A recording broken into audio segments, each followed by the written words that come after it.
That was something that, like, it's in those early scenes, but if you watch, so this came out at the same time as they did a Dr. Death documentary that was also I gotta on watch Peacock. that next, yeah. And something that was, like, very clear in the documentary, it was more so in the documentary that they kind of were always talking about how bloody all of his surgeries were. And it's just like, Jesus Christ. They were saying basically he was doing surgery blind because there was so much blood pooling up in the wounds that there was no way he could have seen anything that he was doing.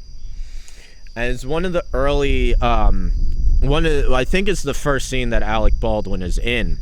Mm-hmm. Alec Baldwin is basically the guy that they keep hiring to try to fix the damage that Christopher Duntsch does in surgery. Right. And he's talking about, like, the muscle around the patient's spine has basically been turned to putty because it's been stabbed so many times.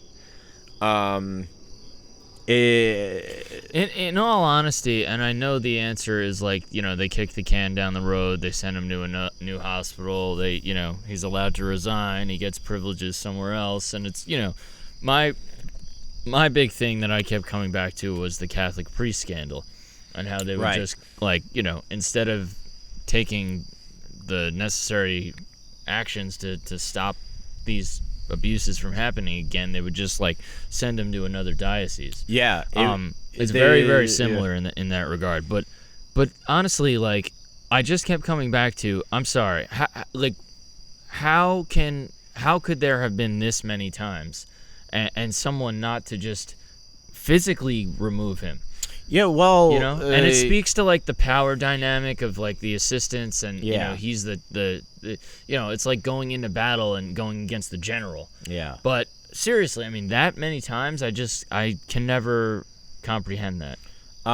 Yeah, there was an interview with at Dallas Medical Center, which, like, even to say Dallas Medical Center did the right thing is stretching it, but Dallas Medical Center, out of all of them, was probably, like, handled it the best because he was only there for, like, 4 days. And they just 4 days, 3 surgeries. He one of his patients died, one of his patients was, like, permanently injured, and one of them, the surgery turned out fine, and they fired him. And one of the nurses there was like, they interviewed him, and, like, he's a character in the show of basically saying, like, look, I'm not a surgeon. I'm looking at someone who's a surgeon, and, like, I'm almost positive what they're doing is wrong.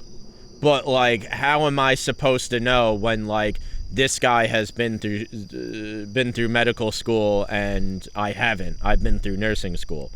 And that one nurse that's at Dallas Medical Center, he did do, like, the most out of any, like,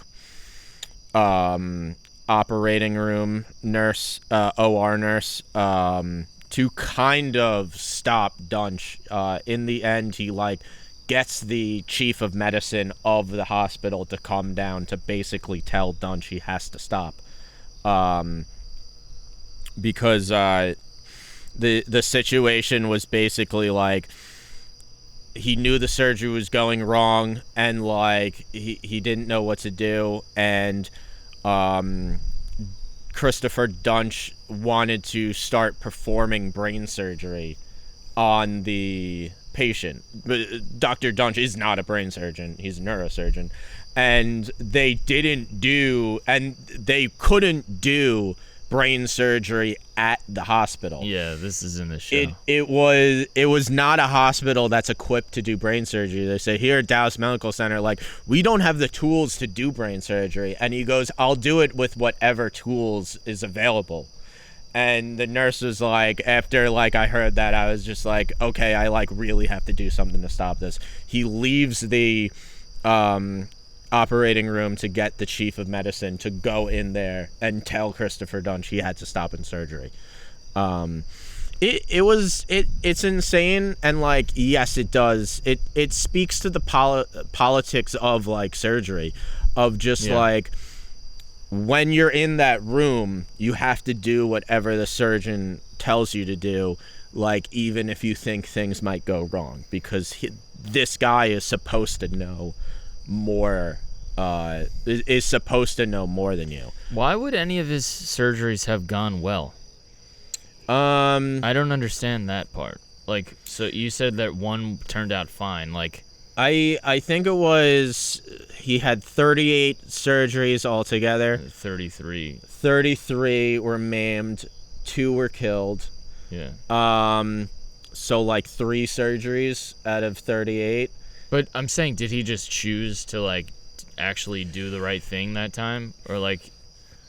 I'm not 100% sure. I don't understand those. I'm not 100% sure. I guess like he just, did he try? maybe he was such a bad surgeon that he tried to hurt the person and ended up fixing them. Yeah. But I don't know. And from those are strange. From what one of the women who like who had surgery by him, and like it was considered one of his successful surgery, she was just like, my pain wasn't healed. Like, it's more, he didn't like do anything to fix me. It's more so just he didn't hurt me more than I already was. Right. So like calling those surgeries even success, it's more just like he didn't, injure the person for life. Yeah. I know you shouldn't judge a book by its cover, but when you look at him in real life, you're just like, I mean, they should have just arrested that guy on sight. Just like, that's like, another sir, thing. you're under arrest. What did I do? Just, you're so ugly. Dude, you look like shit. So you gotta go. They talk about it in the show, but it's more like highlight. That's a thing of like, even how like brutal the show is. Yeah. The real life story is way worse. Yeah. Of how disheveled this dude was. He was constantly drunk.